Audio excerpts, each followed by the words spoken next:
오기 때문에 힘들어서 기도하지 못했다면 여러분 이제 시원한 날씨 주신 하나님 앞에 기도로 깊이 나아갈 수 있는 여러분의 가을 삶이 될 수 있도록 되시기 바랍니다. 여러분이 그 존이라는 예전에 젊은 청교도 목사가 있었습니다. 근데 이 존 목사는요 1637년에 신대륙에 대한 꿈을 안고 미국 땅을 밟게 되었습니다. 새로운 땅에서 새로운 꿈을 펼치면서 살아보자는 그 아메리칸 드림을 가지고 그곳에 이제 발을 들인 겁니다. 그런데 너무나 안타깝게도요 이 존 목사님이 1637년에 그 땅을 밟았는데 채 1년이 되기도 전에 1638년도에 폐결핵에 걸려서 이제 그 진단을 받게 됩니다. 요즘 여러분 결핵은 요즘에는 아무것도 아니죠. 그렇지만 1638년도에는요 이 결핵은 사람이 죽을 수 있는 심각한 병이었습니다. 이 목사님은요 자신이 죽어간다는 사실을 깨닫고 있었어요. 그래서 이제 정말 얼마 남지 않았구나 이것을 깨달았습니다. 그래서 임종을 앞두고요 이 목사님은 자신의 재산을 한번 헤아려 보았습니다. 그런데 별것이 아무것도 없더래요. 가진 것이. 그에게 있는 것이 무엇이냐, 다만 책을 좋아해가지고 약 300권 정도의 장서를 가지고 있었다고 합니다. 그래서 이 목사님께서 이 책들을 어떻게 할까 고민하고 기도하다가 결정하신 게 그가 살던 도시에 새로 설립된 뉴타운 칼리지라는 곳에 그 자신이 가지고 있는 책 300권을 기증하기로 그렇게 결정하셨다고 합니다.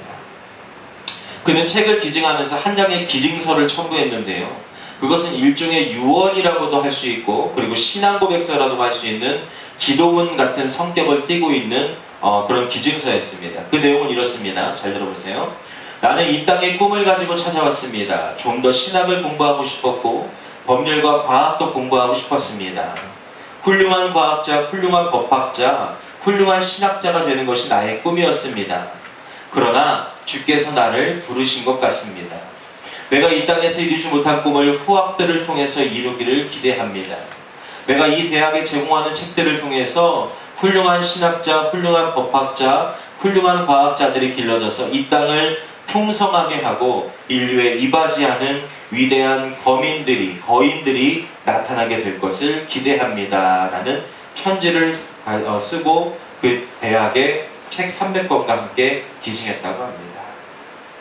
이 헌정서를 받은 학교 이사들이요 매우 감동을 받았다고 그래요. 그래서 그들은 젊은 목사 이 존을 기념하기 위해서 이 존의 성을 따라서 당시의 학교 이름을 바꾸기로 그렇게 결정했다고 합니다. 이 존 목사님의 풀네임이 뭔지 아십니까? 바로 존 하버드 목사님이셨습니다. 그래서 이 학교는요 뉴타운 칼리지라는 그 이름에서 하버드 대학이라는 이름으로 1600년도에 바뀌게 되었다는 거예요. 그의 꿈이, 이 목사님의 꿈이, 그 작은 정말 보잘것없는 그 꿈이 이 대학을 통해서 열매를 맺게 되었고 또 이 젊은이의 꿈, 젊은이의 기도 속에서 위대한 미국과 위대한 하버드의 꿈이 자라가게 되었습니다. 여러분 우리는요 이렇게 미래를 내다보는 안목을 가진 사람을 영어로 비저너리라고 이렇게 부릅니다. 비전을 가진 사람들, 꿈을 가진 사람들, 꿈을 꾸고 있는 사람들이라는 뜻을 가지고 있어요.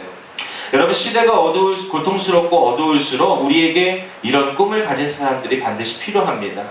예수님은요 12명의 제자를 부르실 때에 단순히 이 제자들을 자신의 수발을 들고 그리고 이 제자들을 자신의 사역 가운데 그냥 사용하시려고 부른 것이 아니라 예수님께서는 이들에게 꿈을 불어넣어서 이 제자들의 삶을 통해서 세상을 변화시키는 사람들로 그렇게 성장시켜야겠다는 그런 목표가 있으셨습니다. 그분은 12제자에게 미래의 소망을 걸었던 거죠. 그래서 제자들을 모아놓고 제일 먼저 하신 말씀이 무엇이냐? 바로 하나님 나라의 꿈 이야기입니다. 오늘 본문은요 그 꿈 이야기 중에 한 토막인 겨자씨의 비유라고 일컬어지는 말씀의 일부분입니다. 어떤 사람이 작은 겨자씨 하나를 땅에 심었는데요 그 씨는 자라서 또 나무가 되고 또 더 성장하여서 커다란 나무까지 성장하게 됩니다. 이 가지들이 펼쳐지고 울창한 나무가 되었을 때에 새들이 날아와서 둥지를 들고 노래하며 쉴 수 있는 아름다운 자리를 줄 수 있게 되는 겨자씨의 내용입니다. 이 겨자씨 하나에 담긴 이 꿈 이야기는요 예수님이 자기를 따르는 제자들에게 해주고 싶었던 하나님 나라의 꿈 이야기와 일치합니다. 30절부터 32절의 말씀, 오늘 본문이죠. 같이 한번 다시 읽어보겠습니다. 시작. 또 이르시되 우리가 하나님의 나라를 어떻게 비교하며 또 무슨 이유로 나타낼까? 겨자씨 하나님과 같으니 땅에 섬길 때에는 땅의 모든 씨보다 작은 것이로되 심긴 후에는 자라서 모든 풀보다 커지며 큰 가지를 내나니 공중의 새들이 그 그늘에 깃들일 만큼 되느니라. 아멘. 주님은요, 자신의 제자들이 다른 역할을 하는 것이 아니라 그 시대의 그 비저너리가 되기를 원하셨던 겁니다. 하나님은 예수님으로부터 하나님 나라의 꿈을 가지고 그 꿈을 세상 가운데 이루게 하는 그 역할들을 감당하게 한다는 겁니다. 성도 여러분, 주님이요, 우리도 제자로 부르셨다면 여러분, 우리에게 꿈을 가지고 계신다는 것을 우리는 기억하셔야 될 겁니다. 주님은 여러분, 우리에게 어떤 기대를 가지고 계실까 한번 오늘 예배 가운데 생각해 보시기 바라요. 우리는 이 어둠의 시대에서 주님이 기대하시는 어떤 비저너리로 성장할 수 있고 살아갈 수 있을지 한번 찾아보시기 바랍니다. 오늘 본문의 말씀이 우리에게 그 진리에 대해서 이야기해 줍니다. 비저너리로 살아가기 위해서 하나님 나라의 꿈을 이루기 위해서 우리가 어떻게 살아가야 되는지에 대해서 그 진리에 대해서 이야기해 줍니다. 첫 번째는요, 하나님이 쓰시는 꿈을 펼치는 사람이 되기 위해서 우리는 자신의 작고 고통스러운 현실들을 부끄러워하지 말아야 됩니다. 여러분, 모든 위대한 것은요, 아주 작은 것에서부터 시작되기 때문입니다. 모든 위대한 것은요, 반드시 거치는 것이 있는데 시련이라는 것과 그리고 고통이라는 과정을 반드시 거치게 되어 있습니다. 예수님의 제자들도요, 예수님을 처음에 따르기 시작했을 때에 아마 그 마음 가운데 굉장한 기대가 있었을 겁니다. 여러분, 예수님 시대의 최고의 슈퍼스타가 누구인지 아십니까? 가장 인기 많고 사람들에게 모든 사람들이 다 알만한 이름을 가진 사람이 누구였을까요? 바로 세례 요한입니다. 이 세례 요한은요, 사람들이 그에게 몰려와서 그의 설교를 듣고 자복한 후에 요단강에서 세례를 받았습니다. 많은 사람들이 이 세례 요한의 영향력을 받았고, 많은 사람들이 이 세례 요한을 선지자라고 이야기했고 그를 존경했습니다. 그런데 여러분, 이 세례 요한이요, 이렇게 이야기합니다. 나보다도 더 위대한 사람이 내 뒤에 나타날 것이다. 나는 그분의 신들매 풀기도 감당할 수가 없다. 그는 반드시 흥하여야겠고 나는 망하여야 한다라고 이렇게 말을 합니다. 여러분, 그 당시에 최고의 슈퍼스타이고요, 그리고 최고의 존경과 그리고 사람들이 믿고 있던 그 세례 요한이 어떤 사람을 향해서 이렇게 이야기한 거예요. 그 대상이 누구십니까? 바로 예수 그리스도이십니다. 그래서 요한을 따르던 사람들까지요, 그때부터 이 요한의 이 선포가 있고 나서부터 예수님의 사역이 시작된 그날부터 많은 사람들이, 요한을 따르던 사람들이 다시 예수님을 따르는 그런 일들이 벌어지게 됩니다. 그들은 예수님께 굉장한 기대를 걸었어요. 그러나 예수님을 따라다녀 보아도요, 여러분, 그들의 기대가 충족되지가 않았습니다. 왜 그렇습니까? 오히려 예수님의 행하신 기적 때문에 당시에 바리새인들이 들고 일어났고 그들의 눈치를 보면서 예수님을 따라다닐 수밖에 없는 상황이 되었어요. 예수님의 제자들도 여러분 궁지에 몰리게 되었습니다. 사람을 낳는 어부가 되게 하리라고 예수님께서 말씀하셨지만 그들의 전도를 받고 돌이키는 사람들이 그렇게 많지가 않았고 눈에 띄지가 않았습니다. 겨자씨 비유를 언급하고 있는 이 누가복음 13장을 보면요, 이 비유 직후에 제자들이 이렇게 말합니다. 주님, 구원받는 사람이 적습니까? 라고 묻는 장면이 나와요. 왜 이렇게 물어봤을까요? 그 의도가 무엇일까요? 여러분, 예수님과 제자들 그리고 예수님을 따르는 무리들이요, 사람들에게 미치는 영향력이 미비했기 때문에 이런 의심에 확신하지 못하는, 예수님을 신뢰하지 못하는 질문을 했다는 겁니다. 심지어 예수님의 가족들까지도 예수님을 반대하는 것처럼 보였기 때문에 여러분, 이들이 예수님을 선택한 것에 대해서 그렇게 만족하지 못하고 있었다는 거예요. 과연 승산이 있냐는 겁니다. 우리가 이분을 계속 따라다녔을 때 우리 인생 가운데 과연 승산이 있냐는 그런 계산이 있었다는 거예요. 예수님을 따르는 것이 내 인생 가운데 무슨 보탬이 될 수 있을까라는 계산을 하기 시작했다는 겁니다. 그러면서 제자들과 주님을 따르던 사람들은요, 패배주의와 그런 비관론에 빠질 수밖에 없게 되었습니다. 예수님은요, 바로 그 시점에요, 제자들을 모아놓고 하나님 나라의 꿈 이야기를 들려주십니다. 왜 그러셨을까요? 겨자씨는 작다. 그러나 이 작은 것이 전부가 아니다라는 것을 말씀하십니다. 작은 현실을 부끄러워할 필요가 없다는 거예요. 왜냐하면 겨자씨가 자라나듯이 우리에게는 반드시 하나님께서 우리에게 주신, 하나님이 우리를 향해서 계획하신 그 미래가 있기 때문입니다. 이것이 바로 주님이 이 패배주의와 비관주의에 빠져있던 제자들과 예수님을 따르는 사람들에게 주신 겨자씨의 비유입니다. 어떤 위대한 것도 여러분 갑자기 커질 수는 없습니다. 모두 여러분 미약한 시절을, 힘든 시절을 거칠 수밖에 없는 것이 우리의 인생입니다. 그래서 여러분 본문에 들어가기에 앞서서 예수님은 또 하나의 비유를 말씀하십니다. 여러분 마가복음 4장 26절부터 29절 그 앞에 부분이죠. 한번 같이 보겠습니다.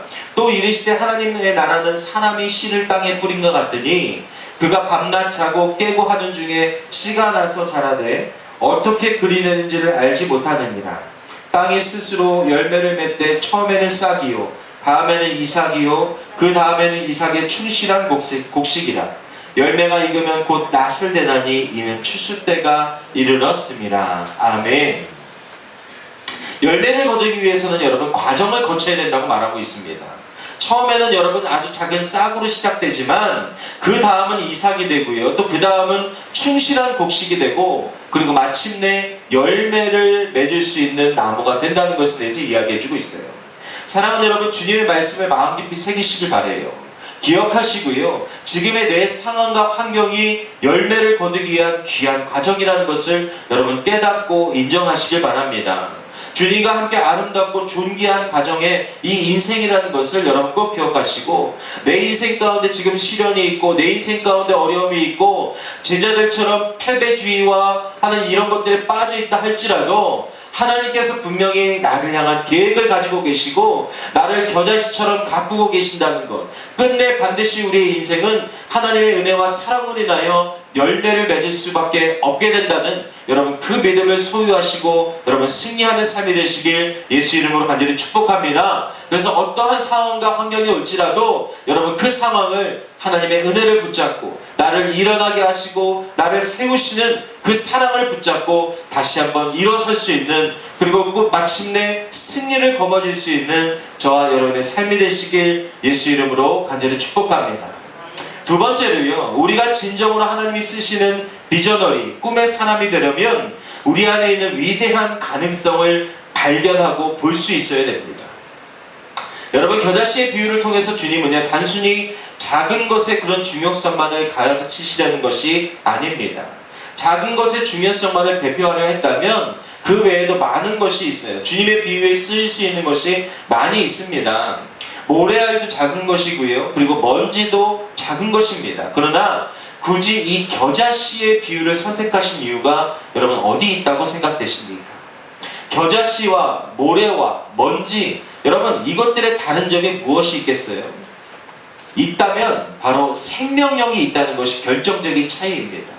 생명이라는 것이 굉장히 중요하다는 거예요.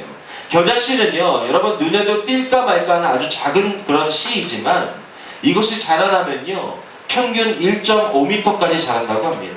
그리고 어떤 것은요 3m 이상까지도 자라는 겨자나무가 있다고 그래요. 눈에 띌까 말까 하는 이 작은 겨자씨가 자라서요 가지를 펼치고 새들이 날아와서 쉴 수 있는 공간을 제공하고 또 그 안에 많은 것들을 세상 가운데 공급할 수 있는 그 이유가, 결정적인 이유가 뭐냐? 바로 겨자씨의 생명력이 있기 때문입니다. 여러분, 이 비유를 통해서 주님은 무엇을 제자들에게 가르치시고자 한 것이겠습니까? 겨자씨의 생명력에 비유하는 것이 무엇일까요? 바로 예수 그리스도의 복음임을 여러분 기억하시길 바랍니다. 여러분, 복음이라는 것은요 무엇을 뜻합니까? 예수님 자신을 말하죠. 예수 그리스도 자체가 우리에게 복음입니다.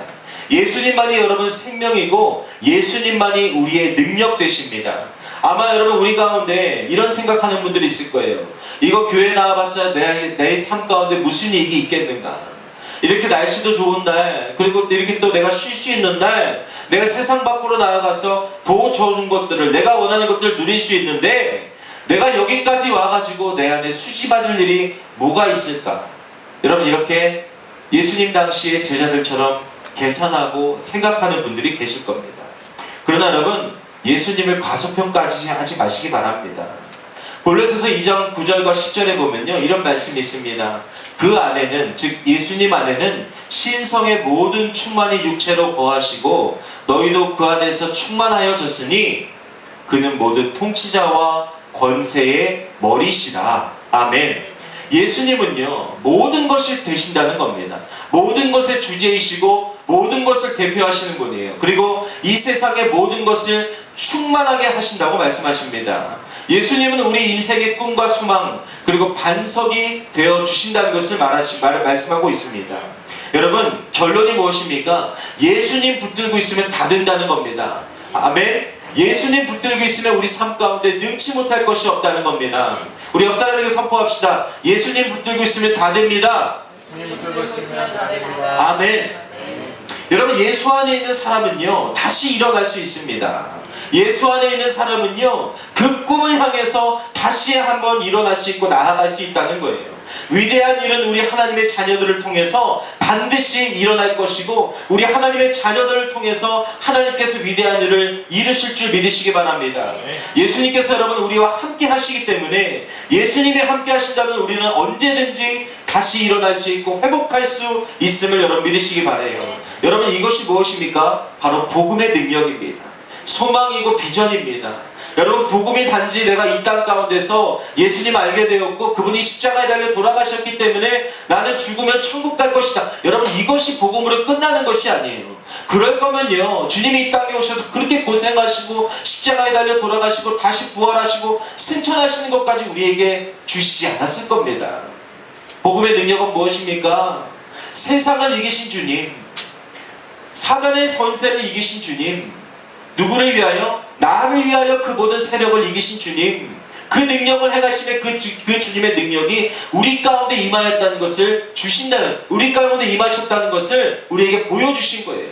여러분, 이 사실을 믿으시면요, 우리는 삶 가운데 복음의 능력으로 나아갈 수 있습니다. 아까 우리 현민 형제가 기도한 것처럼 우리는 아무것도 할 수 없는 존재예요. 목사, 장로, 권사, 집사 모두 다 똑같습니다. 하나님 앞에 연약한 자들이에요. 우리가 무엇을 할 수 있겠습니까? 그렇지만 연약하고 힘든 우리의 삶 가운데 여러분, 복음의 능력이 들어오면, 복음이 우리 삶 가운데 능력을 발휘하면 여러분, 우리는 반드시 일어날 수 있고 앞으로 나아갈 수 있고 승리할 수 있음을 여러분 믿으시기 바랍니다. 그래서 여러분, 예수 그리스도를 향한 믿음이 굉장히 중요합니다. 제자들은 배와 그물을 버리고 예수님을 따랐지만 그들에게 결정적으로 부족했던 것이 뭐예요? 바로 믿음이 부족했습니다. 내 처자식과 내 일터와 내 재산과 모든 것을 버리는, 정말 우리로서는 할 수 없는 그런 결정을 한 제자들의 삶이었지만 그럼에도 불구하고 그들에게는 믿음이 부족했다는 겁니다. 그들은 간질병에 걸린 아이들을 고치려고 씨름하였지만 고치지 못했습니다. 제자들이 예수님께 이렇게 말합니다. 선생님, 우리가 왜 이 아이를 고칠 수 없습니까? 라고 이렇게 묻자 예수님께서는 간결하게 대답하셨습니다. 너희의 믿음이 작기 때문이다. 그러나 여러분, 예수님께서 제자들에게 믿음이 없다고 하진 않으셨습니다. 없다고 하지 않으셨어요. 어떤 형태이든 예수님을 향한 믿음이 있었기 때문에 예수님을 따라다니고 붙잡고, 그리고 예수님 앞에 옆에서 같이 사역하며 동역하지 않았겠습니까? 우리 역시 마찬가지이죠. 우리도 하나님을 아는 지식이 있고 하나님에 대한 믿음이 있고, 예수님이 우리를 위하여 십자가에 달려 돌아가시고 나를 위하여 큰 일들을 행하셨다는 여러분, 그 복음의 능력, 그 믿음을 우리도 믿는 자들 아닙니까?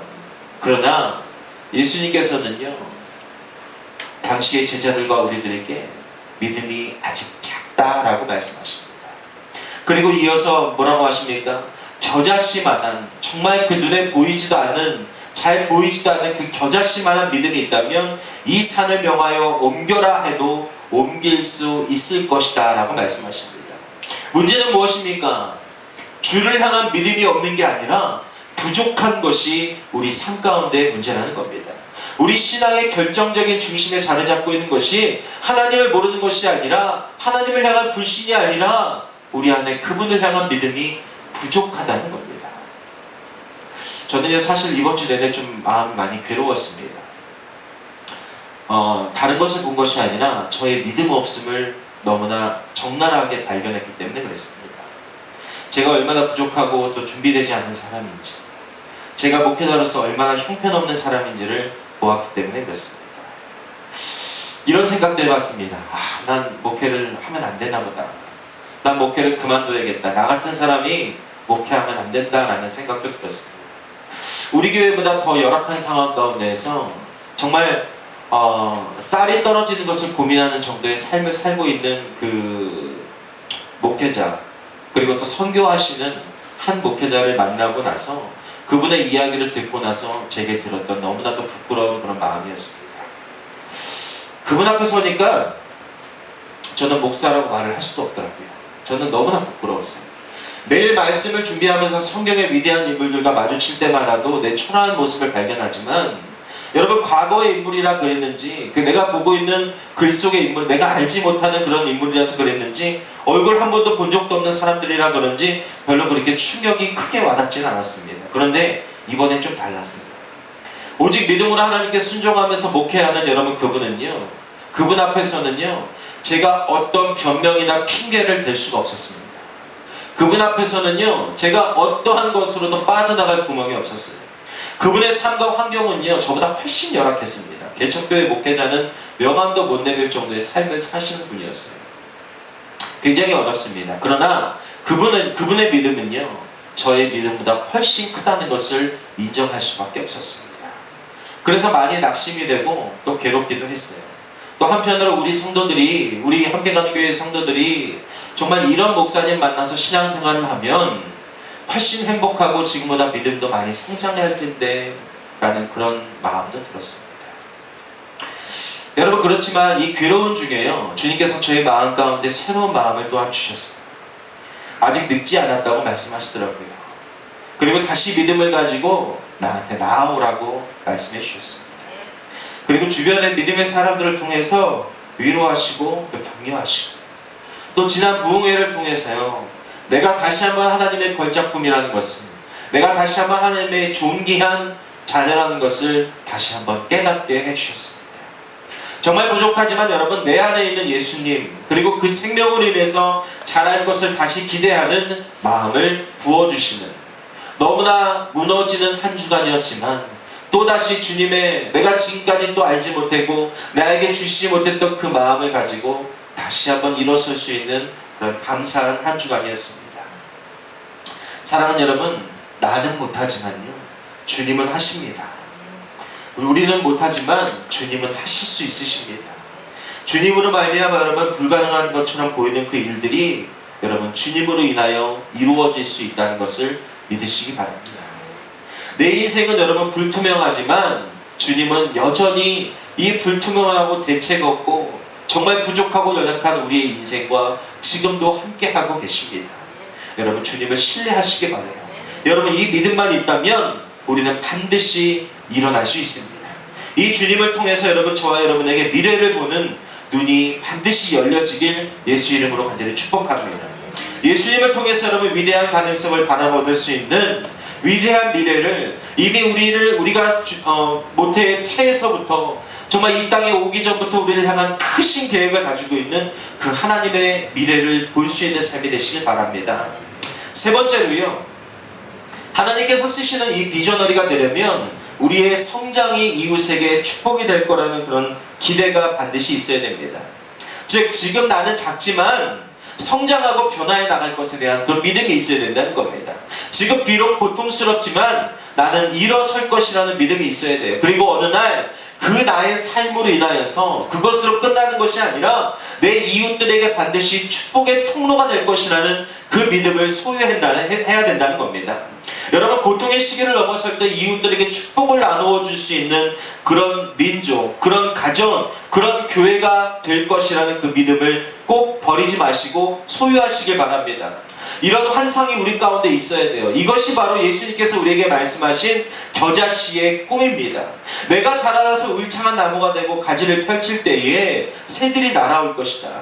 그들에게 안식처를 제공할 것이다. 그래서 새들로 하여금 노래할 수 있는 인생으로 내가 제공할 것이다. 나의 삶 주변에 있는 사람들에게 노래를 주고 꿈을 주고 축복을 나누어 주는 여러분 그런 인생을 반드시 살고 말 것이라는 여러분 그런 기대감을 갖고 사시길 바랍니다. 저는요, 저로 인해서 많은 사람들이 믿음으로 바르게 성장하여서 선한 영향력을 끼치는 이웃들이 되는 것을 꿈꾸고 있습니다. 우리 교회 안에서 함께 열심히 신앙생활하고 바르게 성장하여서 우리 교회가 커지는 것으로 만족하고 끝나는 것이 아니라 이 교회가 덩치가 커지고 사람들이 많아지는 것이 목적이 아니라 세상에 나아가서 내가 변화되고 내가 성장하고 내가 하나님의 은혜와 그 사랑 때문에 이렇게 살아왔음을 알릴 수 있고 그들 역시 나처럼 살아갈 수 있는 그 삶을 이뤄내는 것. 저는 우리 교회 성도들이 그 삶을 이뤄내고 그 삶의 주인공이 되시기를 바랍니다. 우리 아이들 중에 여러분 신실한 목회자가 나와서 이 김포 땅을 그리고 대한민국을 복음으로 이끄는 사람이 나오기를 꿈꾸고 있습니다. 우리 교회가 지금보다 더 성장하고 어린아이들과 그리고 노인들의 행복을 지원하고 여러분 그 사람들의 꿈을 꿀 수 있도록 도와주는 여러분 그런 교회가 되기를 바랍니다. 주님 앞에 오신 여러분 모두가요 하나님께 축복받으시길 바랍니다. 그러나 여러분 중요한 것이 무엇인지 아십니까? 우리가 왜 축복받는지를 반드시 알아야 됩니다. 왜 하나님께서 나에게 은혜 베푸시고 왜 내 삶을 이렇게 감사하게 이끌어가는지 왜 나에게 하나님을 알게 하셔서 이렇게 일어날 수 있게 하는지를 알아야 된다는 거예요. 하나님이 아브라함을 축복하실 때요 하신 말씀이 있죠. 너는 복의 근원이 되리라. 아멘. 너가 너 인생이 복되게 될 것이다. 너가 성공할 것이다. 네가 잘 살 것이다 라고 말씀하지 않으셨어요. 뭐라고 그랬어요? 너는 복의 근원이 되리라. 축복을 받아서 자기만 누리는 자가 되는 것이 아니라는 거예요. 너만 누리는 자가 되는 것이 아니라 너를 통해서 축복의 통로로 사용할 것이라는 그 하나님의 말씀을 여러분 기억하시길 바랍니다. 내가 축복을 받아서 다른 사람을 축복하는 자로 쓰임받을 수 있다면 여러분 이 얼마나 큰 기쁨이겠습니까? 이것이 바로 하나님께서 우리에게 심어주시는 겨자씨의 꿈이며 하나님께서 우리에게 주시는 축복의 이유임을 여러분 마음 가운데 깊이 새기시길 바랍니다.